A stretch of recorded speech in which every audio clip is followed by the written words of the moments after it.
କାଲି କଣ କହିଥିଲି ନା ସପ୍ତାହ 7 ଦିନର ନାମ କହିଥିଲି।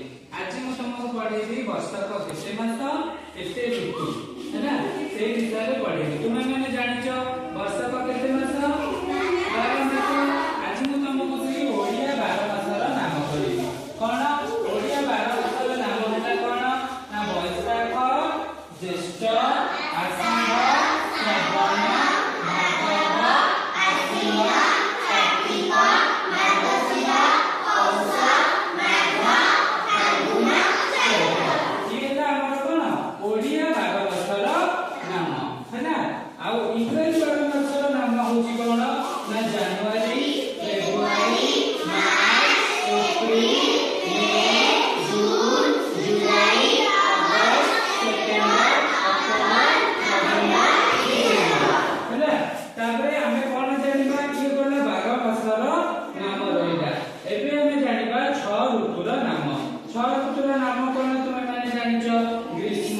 ଭାଦ୍ରବ ଆଶ୍ଵିନ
ପଚାରିବି ତମେ ଗୋଟି ଗୋଟି ସବୁ ମୁଖସ୍ଥ କରି ଆସିଥିବ ମତେ କାଲି କହିବ।